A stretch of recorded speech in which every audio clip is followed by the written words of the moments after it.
الفرقان الحمید میں ارشاد فرماتا ہے انما یخشی اللہ من عبادہ العلماء، اللہ سے ڈرنے والے جو لوگ ہیں وہ علم والے ہیں۔ اللہ تعالیٰ نے علم کی تعریف بیان فرمائی اور اہل علم کی بھی تعریف بیان فرمائی، اور یہ اللہ رب العزت کا خاص فضل و احسان ہے کہ وہ جس کو پسند فرماتا ہے اسے علم دین کی دولت سے مالا مال کر دیتا۔ اللہ رب العزت نے جب حضرت آدم علیہ السلام کو پیدا فرمایا تو فرشتوں سے کہا اسجدوا لآدم، آدم کو سجدہ کرو۔ تمام فرشتوں نے سجدہ کیا،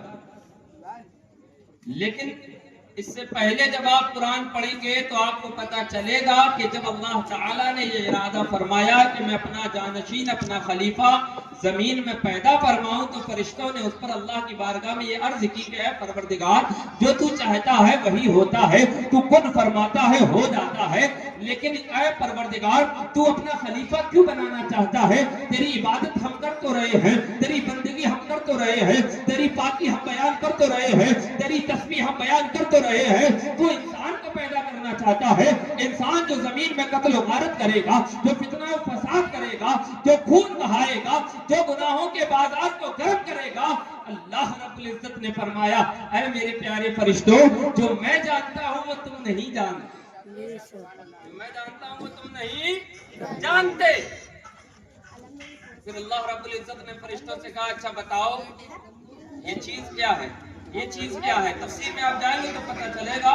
مفسرین نے فرمایا اللہ تعالیٰ نے اشیاء کو فرشتوں کے سامنے رکھا، پوچھا کہ بتا اس کا نام کیا ہے، اس کا نام کیا ہے، اس کا نام کیا ہے؟ تو فرشتے کہتے ہیں پروردگار جتنا علم تو نے ہمیں عطا فرمایا تھا ہم اتنا جانتے ہیں، اس کے بارے میں ہمیں علم نہیں ہے۔ پھر حضرت رب العزت نے حضرت آدم کی طرف کہا کہ اے آدم اب تم بتاؤ ان کا نام کیا ہے، ان چیزوں کو کہتے کیا ہے؟ حضرت آدم بتاتے چلے جا رہے ہیں یہ فلاں چیز ہے، یہ فلاں چیز ہے، یہ فلاں چیز ہے، یہ فلاں چیز ہے، یہ فلاں چیز ہے۔ حضرت آدم بتاتے چلے جا رہے ہیں، اللہ رب العزت نے فرمایا اے فرشتوں ہم نے آدم کو علم عطا کر دیا ہے، جب ہم آدم کو علم عطا کر دیا تو اب اس کی شان تم سے افضل و اعلیٰ ہو چکی ہے۔ اے فرشتوں اب اس کا مقام بلند ہو چکا ہے، لہذا کھڑے نہ رہو بلکہ اس کی بارگاہ میں اس کے لیے جھک جاؤ اور اس کو تعظیم کا سجدہ بجا لاؤ۔ فرشتے جھک جاتے ہیں، تعظیم کا سجدہ کرتے ہیں،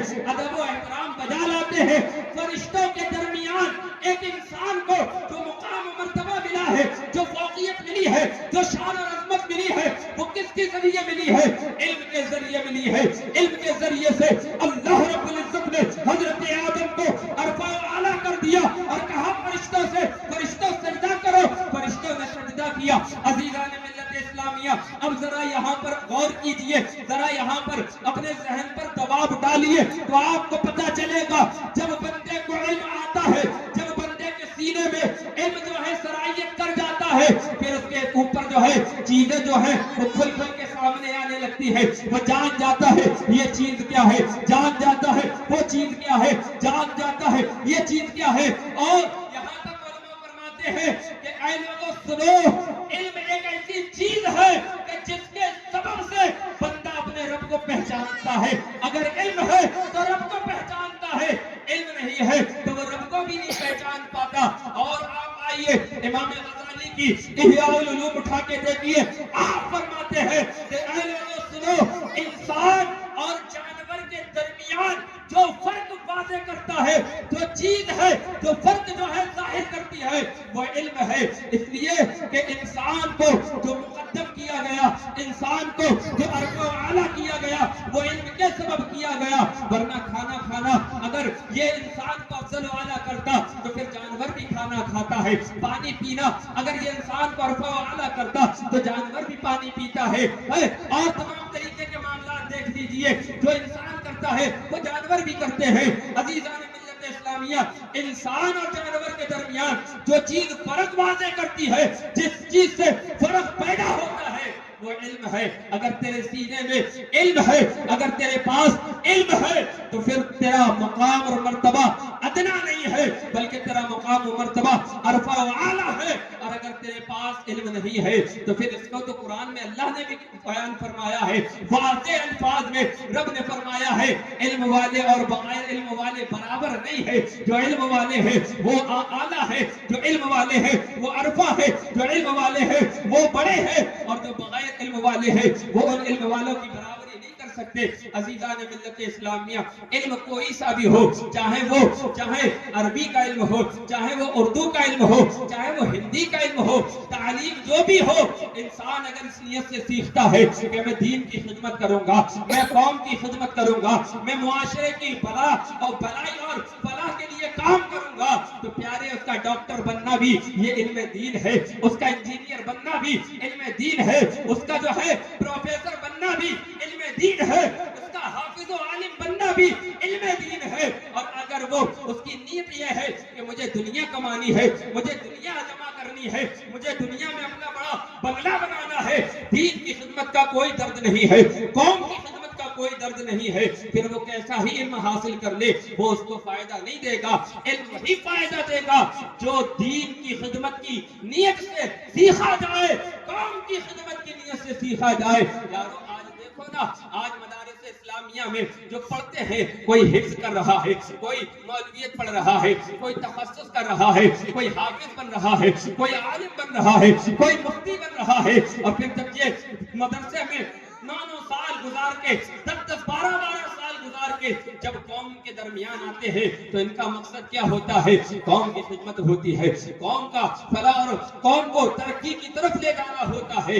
لیکن آج افسوس کا مقام ہے, یہ ہمارے اور آپ کے لیے المیہ ہے کہ جو ہمارے خیر خواہ ہیں, جو ہمیں چاہتے ہیں کہ ہم ترقی کی طرف بڑھیں, آج ہم انہی کے پیچھے پڑے ہوئے ہیں.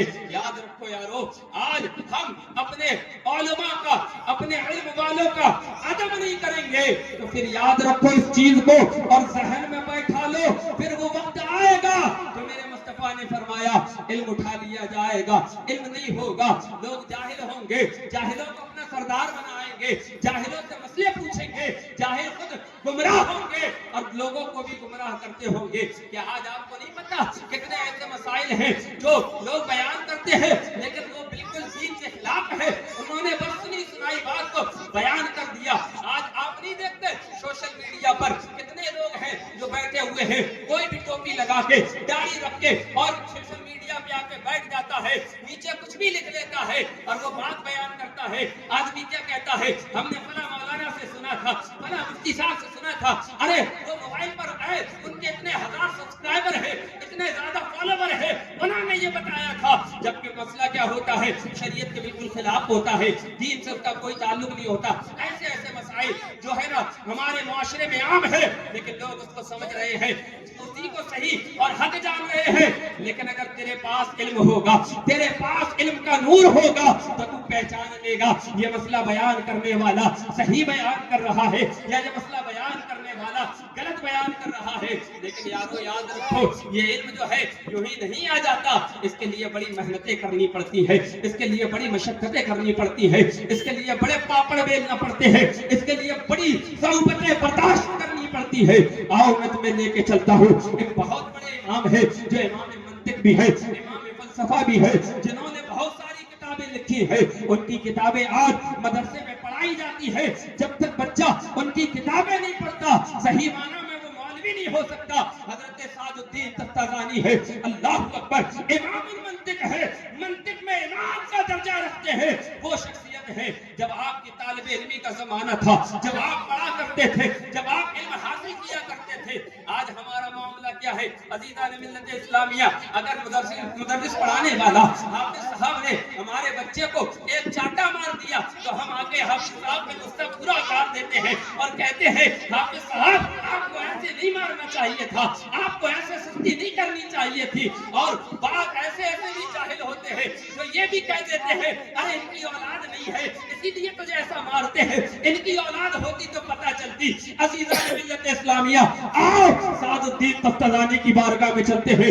علم سیکھ رہے ہیں, پڑھ رہے ہیں, لیکن ذہن میں کچھ نہیں نہیں آتا ہے، دماغ میں کچھ سماتا نہیں ہے۔ استاد جب بچوں کو نالائکی کی مثال دیتے اور گدھا ہونے کی، یعنی کتنی کہ بیکار گدھا بچہ ہے، کچھ آتا جاتا نہیں، اس طریقے سے جب استاد کہتے تو سعد الدین تفتازانی کی طرح اشارہ کر کے کہتے کہ تو سعد الدین ہو رہا ہے، جو اتنا پڑھاتے ہیں، اتنا سمجھاتے ہیں، تیرے کچھ سمجھ میں نہیں آتا۔ اللہ اکبر کبیرہ۔ لیکن جب علم سیکھنے کی تڑپ ہو، علم سیکھنے کا جذبہ ہو، علم سیکھنے کا جنون ہو، علم سیکھنے کی ایک دل میں آگ لگی ہو کہ مجھے علم دین سیکھنا ہے، تو پھر ہوتا کیا ہے؟ یہ سعد الدین جس کو کچھ سمجھ میں نہیں آتا، کتابیں سمجھ میں نہیں آتی، عبارتیں سمجھ میں نہیں آتی، لیکن ایک رات اس کی تقدیر کا ستارہ جو ہے وہ اوج ثریا سے بھی بلند ہو جاتا ہے، اور پھر کیا ہوتا ہے؟ کتابیں پڑھتے ہیں تو باہر دروازے پہ ایک دستک ہوتی ہے کہ اے سعد الدین چلو گھومنے چلتے ہیں، سیر و تفریح کو چلتے ہیں۔ اللہ اکبر کبیرہ۔ سعد الدین کہتے ہیں کہ اے پکارنے والے، اے بلانے والے سن، مجھے اللہ تعالیٰ نے سیر و تفریح کے لیے پیدا نہیں کیا ہے، بلکہ اللہ تعالیٰ نے مجھے مصطفیٰ کا دین سیکھنے کے لیے پیدا کیا ہے۔ اللہ اکبر کبیرہ۔